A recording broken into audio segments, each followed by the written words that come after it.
Colocar vocês mais pra trás. Gostamos, só que agora eu tô torto. Aqui. Não. Vou fazer uma lei dos três, me jogar bem. Mas ele vai ficar muito ali. Tá, acho que aqui é o limite, então. Tá, agora a gente tem que fazer uma vibe. Deixa eu ver o espelho que a gente consegue fazer. Not gonna do that.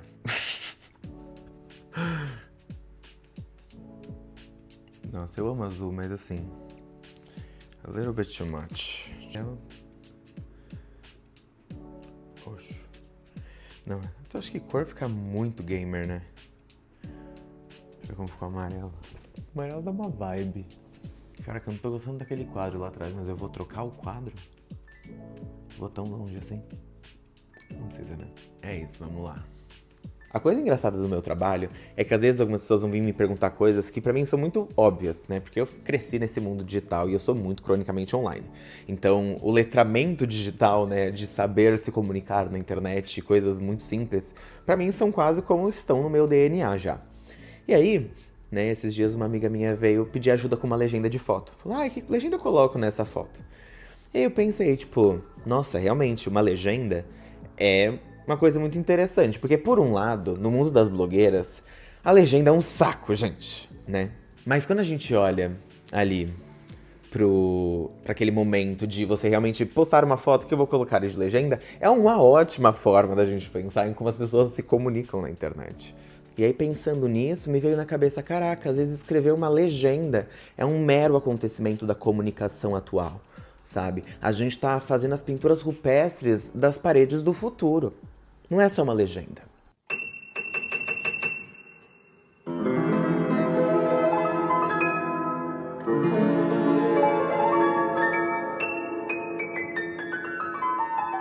Sabe o que é engraçado? Eu queria muito meter um cronicamente lá. Mas não dá, gente. Mudamos de branding. É uma nova era, já que a gente tá no YouTube. Eu não vou ficar fazendo as pessoas me ouvirem falar cronicamente online, né? Em vídeo. Berrando na orelha delas. Numa TV de, sei lá, 32 polegadas mais. Não precisa, né? Já que o YouTube é uma coisinha nossa de sentar na sala e assistir, não vou ficar gritando na sala das pessoas. Acho de um comportamento rude. Aí a gente mudou, né, a nossa intro. Mas tá tudo bem. O importante é que tem que ter de onde sair pra onde a gente vai. Agora a gente tá num conceito mais vibes, sabe? Mas aí eu tava pensando, nossa, né, eu vou gravar na sala, em silêncio, e é muito estranho, porque eu tô sempre com música, né? Tá sempre tocando música no fundo das coisas que eu tô fazendo. Então minha vida tem muito trilha sonora. Aí eu estando aqui na minha sala, pensei, pô, vou ter que colocar uma musiquinha no fundo do podcast, será? Será que eu faço essa vibe? Ou será que eu só coloco no fundo do vídeo? Porque eu acho que no fundo do vídeo vai dar uma vibe. Né? Tipo, de vocês estarem na minha sala comigo. Quase como se fosse um dia de amigas com a Gabi, entendeu? Meus amigos vêm aqui, ó, eu sento aqui desse lado. Muitas blogueiras já sentaram deste meu lado e choraram. E reclamaram de suas pitangas. Muitas pessoas que trabalham no mercado de influência já viram esse sofá. Entendeu? Aqui tem histórias. Mas o que eu tava fazendo hoje? Eu tava deitado, e aí eu tava vendo o que meus amigos estão fazendo no domingo. Eu acho domingo um dia tão interessante na internet, porque é aquele dia do ócio.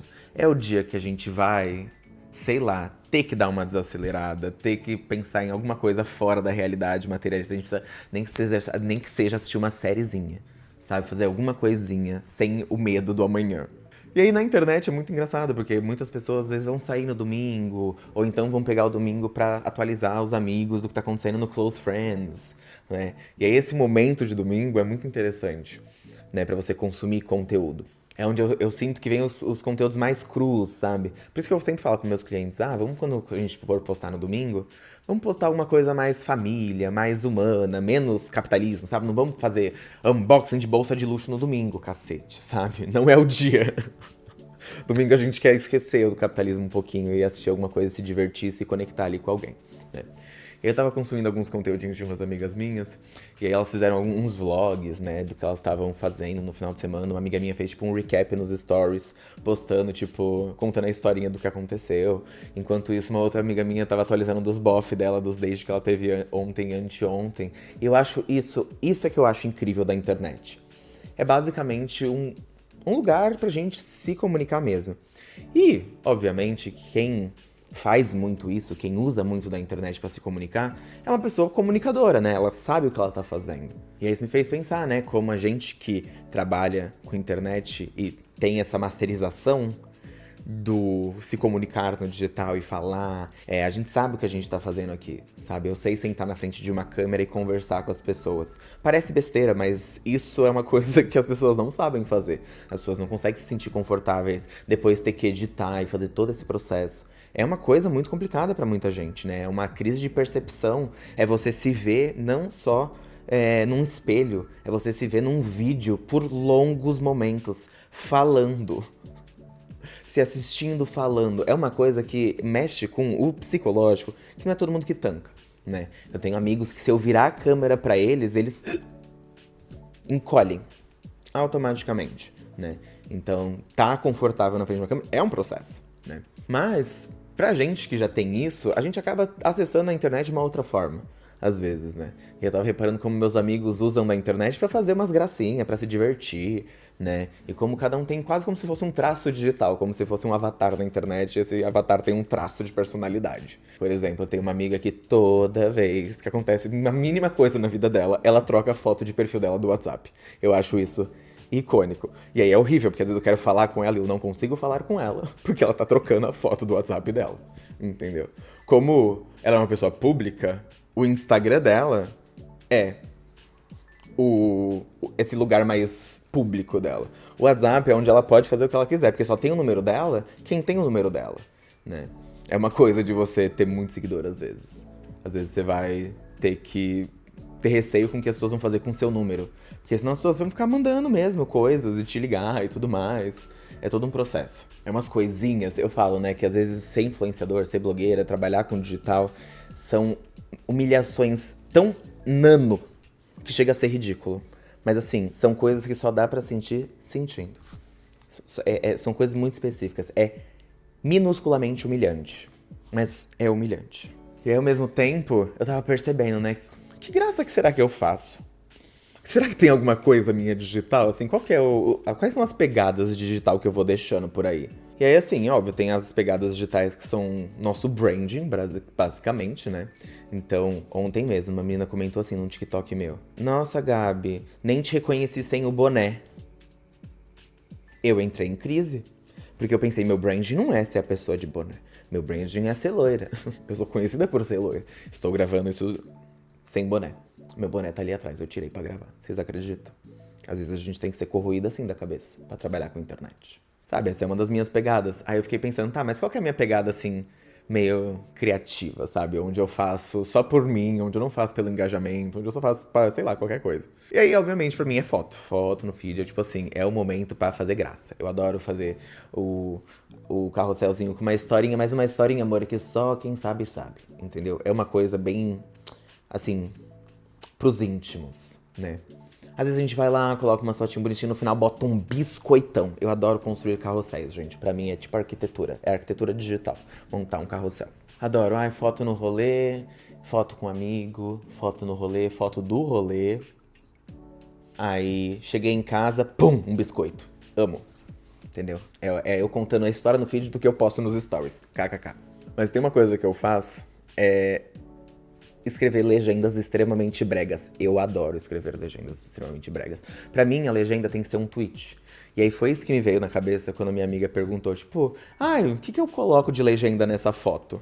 Gente, pra mim, a sua legenda é um tweet. Sabe? Quando você é blogueira, você tem que colocar um monte de informação chata, como nossa, o novo produto lançado pela marca X tem as inovações Y, Z, W e L e o arroz, entendeu? É um saco. Mas quando você tá só postando porque você quer postar, que se dane o engajamento daquilo, é muito bom. Eu falo para meus clientes que eles têm que ter isso. Um conteúdo que eles postam porque eles querem. sabe? Pra tirar um pouco do peso de qualquer coisa ser extremamente importante, qualquer coisinha que você vai postar ser uma crise identitária, sabe? Por exemplo, minha última legenda, um tweet extremamente brega, eu coloquei Submonde, porque eu fui na Submundo, e Pans. Submonde Pans. Só. Um tweet extremamente brega. Amo. Ou às vezes também a gente conta uma historinha, né? Do meu penúltimo carrossel, ou do meu antepenúltimo. Marcela, minha amiga, perdeu meu óculos na festa. A legenda da foto foi: vou botar o nome da Marcela na boca do sapo por ter perdido meu óculos. Um tweet pros íntimos, entendeu? Nem marquei o arroba da Marcela. Porque se você sabe quem eu sou, você sabe quem é a Marcela, entendeu? Naquele momento onde foi postado, você sabe quem é a Marcela. E se você não sabe também, tá tudo certo, entendeu? Às vezes, você não precisa acompanhar tudo da vida de uma pessoa. Mas quando você está criando o conteúdo, você está fazendo tudo, você está fabricando as folhas da sua história digital. É muito bizarro, gente. É umas coisas assim que é tipo... Às vezes a gente pensa tanto em a legenda que eu vou colocar numa foto. E do outro lado as pessoas estão cagando pra você. Tipo, elas vão... vão passar. Elas não sabem a densidade que é uma legenda de uma foto minha. Ela conta uma história, ela tem traços de personalidade, ela tem referências. A música também, às vezes é só uma música que eu gostei e eu quero colocar ela ali. Às vezes até a música está contando uma história, entendeu? É uma grande criação de narrativa. Aí as pessoas falam: ai, Gabi, como é que você cria conteúdo? Assim, gente, é fazendo graça, entendeu? É pensando em detalhes que uma pessoa minimamente saudável da cabeça talvez não pensaria, entendeu? Pode ser que ela pense, pode ser que ela chegue lá. Às vezes com muita técnica, estudando. Mas se você pra pensar o quanto precisa parir uma energia pra ter que escolher a música da sua foto, do seu feed, pra ela contar uma história, pra ela às vezes ser uma indireta pra alguém, gente, desculpa. Precisa, trabalhar. Dá um trabalho. E é pra isso que a gente tem a tecnologia, né? A tecnologia veio pra dar tempo pra gente. O que a gente tá fazendo com o nosso tempo? Pensando em legenda de foto de Instagram. Eu amo pensar o quanto a tecnologia nos trouxe facilidades e ao mesmo tempo pega esse tempo que a gente ganhou e faz a gente desperdiçar com umas coisas tão humilhantes. É aquilo, né? Ganhei tempo. Como eu vou vender o tempo? Provando que eu tenho uma vida incrível pra um monte de gente que eu não conheço, pra eles me seguirem e pra eu me sentir bem nesse mundo horrível que a gente tá vivendo. Aí eu vou pesar o clima, entendeu? Se eu continuar, melhor não pesar o clima. Vamos não pesar o clima hoje? Acho bom. É isso, não pesamos o clima. E aí, pensando em outros amigos meus e como cada um faz a sua coisa, né? Eu acho isso muito bonito de ver. O jeito que, mesmo nesse monte de emaranhado de fio que tem no mundo pra internet existir, ainda assim, a gente tem uma conexão de humanidade. A gente ainda tá buscando alguma coisa. A gente ainda tá buscando um ser humano ali do outro lado, sabe? Quando a gente posta uma coisa e pensa tanto naquilo pra causar algum impacto, a gente ainda tá buscando ser visto. A gente ainda tá buscando ser conectado com uma outra pessoa, sabe? Ver que tem ali outra pessoa do outro lado. Ver que a gente não tá sozinho no mundo, sabe? Às vezes é óbvio que a internet faz a gente se sentir isolado. Mas, cara, a internet ela tem muito essa coisa de levar a gente pra uma realidade que a gente jamais acessaria se não fosse ela. Às vezes a gente vai pra uma realidade horrorosa, mas de certa forma dá pra gente evitar, né? É aquilo que eu sempre falo, seja consciente. Eu não fico seguindo o perfil que me dá dismorfia corporal, entendeu? A gente tem que escolher nossas batalhas, sabe? Eu não sigo o perfil que fala de política. Eu assisto política no YouTube. Eu vou parar pra consumir política. Não quero ser surpreendido por política 5 horas da tarde no meu Instagram no meio de uma terça-feira. Não quero, entendeu? Então a gente controla um pouquinho as coisas também pra gente não ficar o tempo inteiro conectado. Então, às vezes, eu entendo muito dessa coisa de as pessoas se sentirem mal na internet. Mas é só você entender que às vezes é melhor você ficar de fora, se atualizar um pouquinho, sabe? O mundo lá fora não é tão importante, gente. Tipo, é óbvio, o mundo lá fora é importante. Mas você para pra pensar que talvez ele não importe tanto pra você assim. O que importa pra você é seus amigos, seu trabalho, sabe? Ah, vamos se preocupar com o que tá acontecendo do outro lado do país? Importante. Mas não todo dia, toda hora. Não toda vez que você olha o seu celular, que é basicamente a cada 10 minutos, ou pelo menos toda hora, ou pelo menos 1 hora ali do seu transporte público pro trabalho. Entendeu? Tipo, às vezes a gente não precisa estar tão exposto ao mundo fora da nossa bolha o tempo inteiro. E eu acho que nessa era dos algoritmos, a gente foi muito pra esse lugar de fuga mesmo, sabe? E não é nem é fuga da realidade, só que a fuga da realidade também bota a gente num mundo digital que não existe, né? Então, esse mundo onde tá acontecendo desgraça todo dia, não é o nosso mundo. É o mundo real, a gente não tá no mundo real, a gente tá vivendo o nosso mundinho, na nossa bolha. É óbvio que a gente é afetado pelo mundo real, né? Também não dá pra gente ser totalmente desassociado, não é isso. Mas não dá pra gente ficar o tempo inteiro se preocupando com o que o mundo real tá acontecendo, porque senão a gente não anda, a gente não vive, é aquilo. Faz um pouquinho, pensa um pouquinho lá no mundo real, volta pro seu mundinho, faz as coisas que tem que fazer. Coisa extremamente aleatória agora. Uma vez uma preta velha falou no terreiro pra mim, assim, a nossa convivência é em grupo, mas a nossa evolução é individual. Então, é isso. A internet possibilitou que a gente se conecte muito mais com o grupo. Então a evolução em grupo, ela tá conectada. A gente tá vendo o mundo inteiro passar pelas coisas que tem que ser passadas na internet. Então, tem coisa boa acontecendo lá de um lado onde eles descobriram uma cura pra uma doença rara, e do outro lado estão acabando com todo mundo, tacando bomba nos outros, entendeu? É óbvio que é muito mais coisa ruim do que coisa boa. Mas vocês já pararam pra pensar? Isso me dá esperança de vez em quando. Pensar, se existisse internet 500 anos atrás, o que estaria rolando na for you do TikTok? Já parou pra pensar nisso? Talvez seja só a minha cabeça que pensa nessas coisas. Mas aí você começa a perceber que, assim, ia ter muito mais coisa ruim lá atrás do que a gente tem hoje. A gente vê muita coisa ruim, né? Tem muita coisa ruim. Mas você entende que tem umas coisas que tá melhor?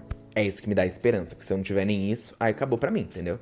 Então é aquilo. Sim, eu tô vendo todas as desgraças do mundo graças à internet. Estou. Mas pelo menos é bom lembrar que eu só tô vendo isso porque a gente avançou tecnologicamente e um pouquinho como comportamento. Só um pouquinho, também não foi grandes coisas. Também não vamos dar tanto crédito pra humanidade, porque a humanidade não gosta de se esforçar.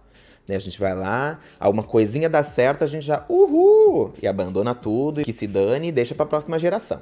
É isso. Aí do nada eu vim aqui abrir um gigante parênteses sobre tecnologia e espiritualidade. Amaram? Vambora, vamos continuar.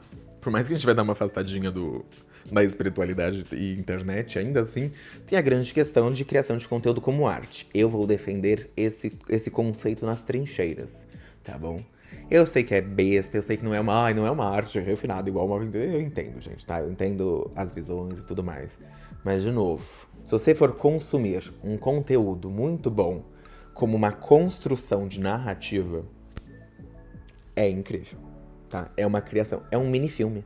Não é um curta, é um nano, entendeu? É um nano curta, é uma coisa extremamente curta. É um videozinho de 15, 20 segundos, às vezes 1 minuto, às vezes 3 minutos. E você está construindo uma narrativa, uma história, sabe? O que vocês estão assistindo agora. É um vídeo que, aqui ó, nesse momento que está gravando, o bruto está com 29 minutos. Vocês com certeza não estão recebendo 29 minutos nesse momento de agora, entendeu? Muita coisa aconteceu. E aí eu vou pegar tudo isso que aconteceu e eu vou construir uma história, sabe? Pra contar pras pessoas. Isso que é muito incrível, né? E ver como as pessoas fazem isso, faz a gente também parar e reparar nessas coisas. Às vezes as pessoas esquecem que chama criar conteúdo. E criar conteúdo é criatividade. É uma forma de comunicação, né? Se você não tá me assistindo, você tá me ouvindo, será que você conseguiu imaginar a cena que eu criei pelo que vocês ouviram no áudio? Ou será que não? Será que eu postei a mesma versão no YouTube e no podcast mesmo? Ou será que eu criei algum detalhezinho diferente? É isso. É muito engraçado que a gente tem tanto essa espontaneidade de se conectar com a pessoa do outro lado por conta da internet, que a gente esquece que a gente não tá vendo real time. Ninguém faz mais live hoje em dia, né? Eu acho até assustador abrir uma live de uma pessoa. Eu acho uma coisa tão íntima, sabe? Tipo, não sei, eu acho que talvez eu só seja doido da cabeça, tá, gente? É sempre bom lembrar que os diagnósticos aí podem sempre existir. Às vezes eu só preciso de uma camisa branca mesmo e aí me interno, sabe? É tão íntimo, né, tá na live de uma pessoa, que é tipo, é o que tá acontecendo ali naquele momento dela, Você está literalmente naquele segundo. Eu não sou muito dessa. Eu gosto de ter um distanciamento, sabe? É bom assistir o que aconteceu e não o que está acontecendo. Mas eu acho que as pessoas andam tão carentes que elas estão buscando cada vez mais esse seu imediato, né? Essa companhia mesmo. De, nossa, eu quero saber o que essa pessoa tá fazendo agora. É uma busca, realmente, por essa conexão. E quando eu falo pras pessoas, tipo, quando você for criar conteúdo, quando você for postar coisa na internet, faz as pessoas sentirem que elas estão ali com você. É isso que eu quero dizer. É o storytelling não ser um storytelling. É o storytelling ser só a aproximação daquela pessoa para aquela rotina. É óbvio que dá super pra você parar e criar um storytelling de vez em quando. É muito divertido de fazer, né? Eu acho que é por isso que às vezes muitos influenciadores fazem essa vida montada. Porque é escrever uma historinha, gente. Sabe? É você montar uma vida fabricada pra você, obviamente, mas pro mundo ver. E aí tá todo mundo ferrado, gente. Tá todo mundo ferrado mesmo. Hoje eu tava explicando pra minha mãe, né, que ser influenciador é mais complicado do que sobre questão midiática, do que ser uma pessoa famosa, tipo uma celebridade. Então, por exemplo, a gente saiu daquela época TMZ, de todo mundo sendo filmado o tempo inteiro, paparazzi, uau. É óbvio que existe ainda, não deixou de existir, mas não é uma coisa tão violenta quanto era antes, né? Hoje em dia, um artista consegue se isolar ali, ter um pouquinho de privacidade, né? Existe, pelo menos, esse estilo de vida sendo possível. O influenciador, ele ganha dinheiro sendo público. Então, quanto mais público, mais você está sendo visto. E é óbvio que quando a gente pensa nisso, como um trabalho, a gente também pensa na pessoa que não necessariamente é influenciador, mas também precisa se mostrar na internet, né? É um outro lugar, é um outro caminho também. E aí a gente vê a pessoa que gosta só de postar sobre si na internet, né? E contar essa história. Então, o quanto a gente tá se colocando de público lá fora, são níveis diferentes de percepção de realidade. Então, quando o influenciador tá ali postando o que ele tá construindo, é muito viciante de você criar essa historinha, sabe? Ainda mais que, né, às vezes você começa a ter acesso a tempo pra estudar sobre o mundo, entender como as coisas estão acontecendo, né, e se informar, e estudar sobre política, ou então só se alienar mais, né? Tem gente que é desmiolada também. E aí você vê tudo aquilo que era incrível e vendido pra gente como esse grande sonho, como ele começa a cair por terra, porque é só realmente várias pessoas contando essa história de forma diferente, né? E aí criou-se esse grande mundo, onde parece que a gente não tá no mundo real. Mas a gente tá. Mas não é exatamente o mundo real de todo mundo. Entende? É muito maluco, gente, de verdade. Eu espero que eu tenha conseguido explicar. Eu espero que tenha feito sentido. Porque eu não consigo explicar melhor do que isso. É uma sensação de que você não vive no mesmo mundo que as pessoas. Mas ao mesmo tempo, você precisa mostrar pra elas o mundo que você vive. Sabe? E não tô só falando de ser famoso. Tô falando sobre postar coisas na internet. Porque é isso, né? Eu sou uma pessoa, eu tô sendo visto não pelos olhos das pessoas, pelo um celular, né? A pessoa tá olhando um celular. Então, qual que é a história que você consegue contar em 16:9? Então, quando eu trago para as pessoas que, tipo, não é só estratégia o que eu faço, é por conta disso. Porque eu acho que a parte mais importante é a gente realmente se colocar lá fora, sabe? Contar essa historinha de uma forma que a gente se sinta orgulhoso. Porque a gente tá criando uma história de verdade. Mesmo se você for 100% sincero, mesmo se você for 100% você, vai ter um momento de edição. Vai ter um momento em que você vai terminar de gravar o Stories e vai conferir se você não falou nenhuma merda. A não ser que esteja muito confiante. E se você estiver muito confiante, perfeito. Grave e sai postando. Mas é isso. Cada vez mais que você vai tendo essa questão com isso ser o seu trabalho, vai ficando mais paranoico de mais gente tá vendo. Mais importante é isso. Não é mais só eu tentando contar alguma coisa. Eu preciso contar através de uma narrativa. Porque se eu quebrar a narrativa que as pessoas construíram na cabeça delas de mim, ou a narrativa que eu corroborei pra ser construída, se eu quebrar essa expectativa, é igual um último episódio de Game of Thrones que dá merda. Entende? Fica todo mundo puto e revoltado com você. Eu até hoje não supero aquele último episódio de Game of Thrones. Inclusive, vocês podem ver que é trauma antigo, né? Mas é isso. Isso é um cancelamento, se você for parar pra pensar. É uma quebra de expectativa de narrativa. Elas se decepcionaram com o caminho do roteiro. Só que o roteiro, você não criou o roteiro, sua vida é o roteiro. Seu roteiro é Deus, o universo, seu espírito, seja o que você acredita. esse é o criador do roteiro. Se você acredita que você é o criador do roteiro da sua vida, ainda assim, você é o criador do roteiro da sua própria vida e isso desapontou as pessoas. Elas não gostaram do jeitinho que sua vida foi pra frente. Porque você não é só uma pessoa, você é uma série de TV. Aí nada vem uma crise existencial fortíssima nesse caminho, gente. Eu não recomendo muito. Mas é interessante pra gente olhar assim de longe e entender que existe aquele caminho ali pra gente pensar nas coisas. Entendeu? Mas também é o que faz a gente ter um pouco de paz, né? De entender que não adianta. Não dá pra fazer ser perfeito. Então, faça essa criação de uma forma que você se sinta feliz com o que você tá fazendo. Não só se você for um criador de conteúdo, ou se você quiser, ou se já for um influenciador que já posta. Então, assim, seja você quem for. Se você quer fazer isso, entenda que é pra se divertir também, né? Eu falo isso muito pros meus clientes. O que você tá fazendo porque você gosta? E é muito engraçado, porque muitas vezes as pessoas respondem, tipo, nada, tô fazendo porque precisa. Né? E aí é quando a gente entra naquele lugar em relação com a nossa criação. E com a nossa criatividade de, caraca, eu não tenho mais nada pra dar pro mundo. E aí é uma crise. Mas a gente só chega nesse lugar porque a gente esqueceu que a gente também tá fazendo por diversão. Então, é muito legal o que a internet possibilita nesse sentido. Mas é muito estranho como isso tem muito mais impacto do que deveria. Sabe? Antes a gente sentava na frente de uma televisão e a gente assistia uma série. Hoje em dia, a gente senta na frente do celular e assiste uma vida. Aqui eu dei um slay, hein? Puh. Preciso nem falar mais nada. Acho que eu fechei com chave de ouro. Acho que depois dessa, a reflexão fica por conta de vocês. Tá bom? Amaram. Gente, eu nem sei se isso vai pro ar. De tão caótico que eu acho que esse conteúdo está. Porque eu estou perturbado da minha cabeça neste momento. Mercúrio retrógrado, né, gente? Acabou de começar. Minha cabeça está uma bagunça. Ou eu só sou maluca mesmo. Sempre bom lembrar que branco é uma cor que fica ótima em mim, né? É isso. Tá bom? É isso. Beijão. Tchau, tchau.